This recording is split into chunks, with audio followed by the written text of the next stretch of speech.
आज हम लोग जो बैठक किए हुए हैं तो चुनाव संबंधित चुनाव से लेकर के हम लोग यह बैठक किए हुए हैं और हर बूथ पर हम लोग एक कमेटी बनाए हुए हैं।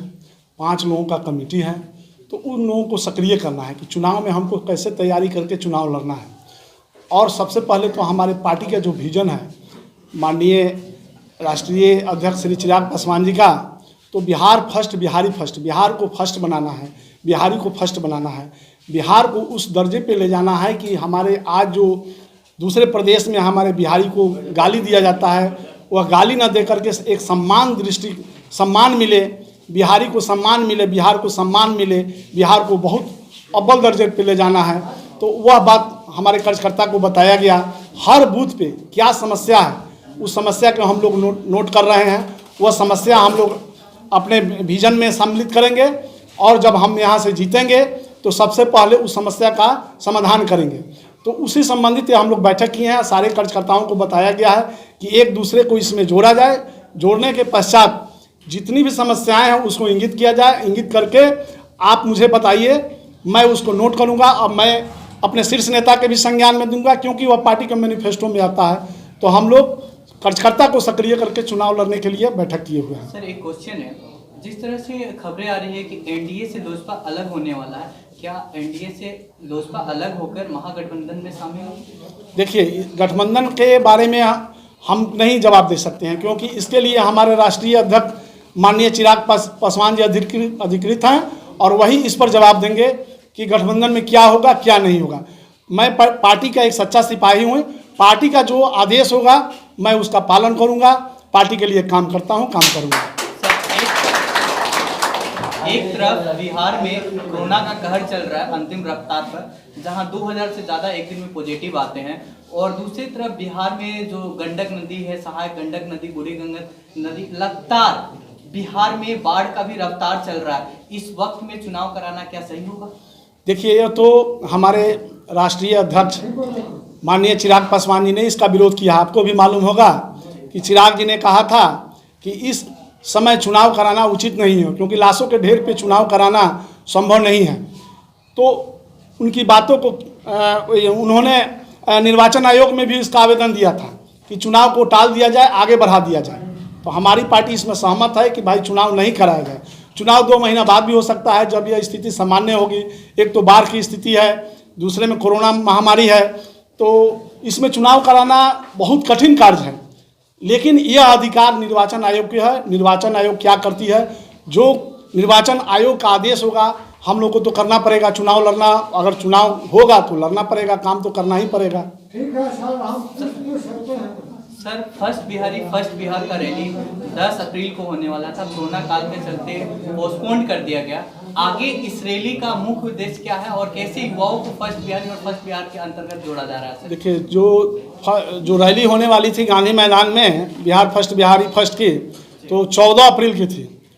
वह जो रैली होती तो ऐतिहासिक रैली होती, लेकिन कोरोना महामारी के कारण उस कार्यक्रम को स्थगित कर दिया गया और आज हम लोग एक वर्चुअल मीटिंग के माध्यम से बात कर रहे हैं।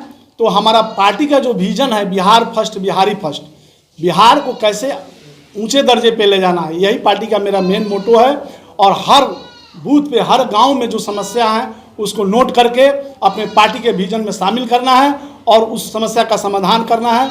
हम लोग उसी बेस पे चुनाव लड़ेंगे। सबसे बड़ी प्रॉब्लम है बिहार में सर, सबसे बढ़ती बेरोजगारी, जो बिहार की बेरोजगारी दर है लगातार बढ़ रही है। और आपके भी युवा मतलब राष्ट्रीय अध्यक्ष चिराग जी भी युवा हैं, क्या युवाओं के लिए विशेष आपका पार्टी का कोई कार्यक्रम या युवाओं के लिए विशेष रोजगार की व्यवस्था आपकी अगर सरकार आती है, आप भी एनडीए में है और केंद्र में भी है सरकार में, क्या एनडीए से आप लोग बात करेंगे युवाओं के लिए? जी, इसमें क्या है ना कि हमारे पार्टी के राष्ट्रीय अध्यक्ष युवा हैं और युवा के लिए बहुत ज़्यादा सोचते हैं। युवा के लिए ही नहीं, उन्होंने आपने देखा होगा कि हमेशा वह बिहार की हर समस्या को उजागर करते रहते हैं और मुख्यमंत्री जी से बताते हैं कि भाई यह काम होना चाहिए। तो सबसे पहले उन्होंने कहा कि जो प्रवासी मजदूर बाहर से आए हुए हैं उनके लिए रोजगार चाहिए। तो रोजगार हम लोग का मेन मुद्दा है कि हम लोग प्रत्येक व्यक्ति को प्रत्येक हाथ में काम दें। तो इसके लिए हमारे राष्ट्रीय अध्यक्ष माननीय चिराग पासवान जी केंद्र में माननीय प्रधानमंत्री मोदी जी से, गृह राज्य मंत्री श्री अमित शाह जी से हमेशा निवेदन करते हैं कि इस पर काम किया जाए। कैसे जैसे भी हो बिहार को रोजगार दिया जाए, बिहार के हर हाथों में काम हो ताकि मेरा बिहार मजबूत हो, सबल हो। सर, एक माननीय प्रधानमंत्री जी का एक कार्यक्रम चल रहा है लोकल वोकल, पर क्या आप लोग की पार्टी उस पर क्या तैयारी चल रही है? नहीं, हम लोगों की पार्टी जो है सो उसमें बहुत प्राथमिकता से काम कर रही है और हम लोग भी जहां भी जाते हैं, अभी थोड़ी देर पहले हमने अपना जो कार्यकर्ता लोगों को संबोधन कर रहे थे तो उसमें बोला कि आप लोगों के हाथ में कोई हुनर है, कोई टेक्निक है तो आप उस काम को कीजिए। हम लोग बैंक से आपको लोन दिलवाएंगे, ऋण दिलवाएंगे, आप उस काम को कीजिए और लोकल चीज़ का उत्पादन कीजिए। अगर लोकल चीज़ का उत्पादन होगा तो यहाँ ही पे उसका खपत भी होगा, तो बाहर से नहीं मंगाना पड़ेगा।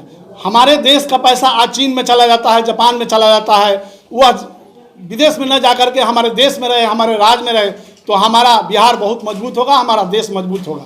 सर, बैंकों में काफ़ी ज़्यादा जो लोन की बात है, लोन की प्रॉब्लम है, बैंकों में तो फाइलें जाती हैं, युवा अप्लाई करते हैं और उन युवाओं को बैंक से लोन नहीं दिया जा रहा है। इस स्तर पर आप लोग की क्या? हाँ, इसको मैं मानता हूँ, बैंक के जो भी अधिकारी हैं, प्रशासनिक अधिकारी हैं, लापरवाही करते हैं। लेकिन मैंने अपने तमाम लोगों से कहा है कि आप लोग लोन के लिए अप्लाई कीजिए और कहीं भी दिक्कत होगा तो लोक जनशक्ति पार्टी का एक एक कार्यकर्ता, एक एक सिपाही जा करके बैंक में आपके लिए लड़ेगा, आपको लोन दिलवाएगा, आपका काम कराने के लिए एबल रहेगा।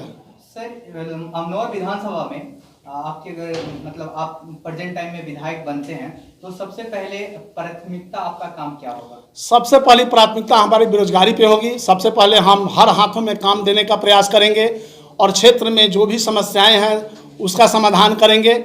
मेरा मेन फोकस किसान छात्र पर भी होगा कि छात्र जो आज हमारे बाहर स्टूडेंट जो है बाहर जाके पढ़ते हैं, हम वो व्यवस्था करें कि यहीं पे सारी मेडिकल कॉलेज हो, इंजीनियरिंग कॉलेज हो, जो भी तमाम कॉलेज हैं यहाँ पे हम व्यवस्था करें। हमारे किसान जो हैं आज कभी बाढ़ आ जाती है, कभी सुखाड़ हो जाती है, उसके लिए भी हम काम करें ताकि बाढ़ का भी निवारण हो सके। कोई जहाँ पे रिंग बांध की जरूरत होगी हम रिंग बांध बनवाएंगे। सिंचाई के लिए जो व्यवस्था करना होगा नलकूप देंगे, बोरिंग देंगे। जितनी समस्या होगी उतनी समस्या का हम लोग समाधान करेंगे, हर हाथों में काम देंगे। स्वास्थ्य संबंधित चाहे हो, अपराध से संबंधित हो, अपराध मुक्त बिहार बनाएंगे। तो मेरा मेन काम होगा, जब मैं लोक जनशक्ति पार्टी का एक विधायक जहाँ से होगा अपनी तन मन से काम करेगा और अपने क्षेत्र का विकास करेगा, इस तरह बिहार का विकास होगा। सर, इस समय बाढ़ का पानी अमनौर विधानसभा में काफी पंचायतों में फैल चुका है और सैकड़ों एकड़ जो मतलब भूमि है किसानों की वो बर्बाद हो चुकी है और रहने की जो व्यवस्था है तमाम अस्त व्यस्त हो गई है। इस पर आपका राहत सामग्री में क्या कार्य चल रहा है? सर, अभी जो बाढ़ आया हुआ है उसमें हम लोग अपने स्तर से अपने फंड से जितना बन पड़ा लोगों को सूखा राशन दिया, रुपया दिया, गुड़ का पैकेट दिया, बिस्किट का पैकेट दिया। हम लोगों ने आप देखा होगा, अभी न्यूज़ में भी देखा होगा कि हमने तमाम लगुनिया गांव में, बैकुंठपुर गांव में, हैजलपुर में, नौकारा में, भाथा में, हसनपुर में, जहां जहां बाढ़ थी काफ़ी लोग ग्रसित थे, उनको जाकर के हमने सूखा राशन दिया, चूड़ा दिया, मीठा दिया, कुछ रुपया भी दिया ताकि उनको आर्थिक मदद किया। वो तिरपाल उरपाल खरीद के अपना घर को छाले और जो लोग सड़क पर बैठे हैं उनका जानवर जो है उनके खिलाने के लिए भी हम लोगों ने व्यवस्था किया। जितना बन पड़ा हम लोगों ने अपने स्तर से एक पार्टी का सच्चा सिपाही होने का हम लोग उनको मदद किए और आगे भी करने का प्रयास करेंगे। धन्यवाद सर।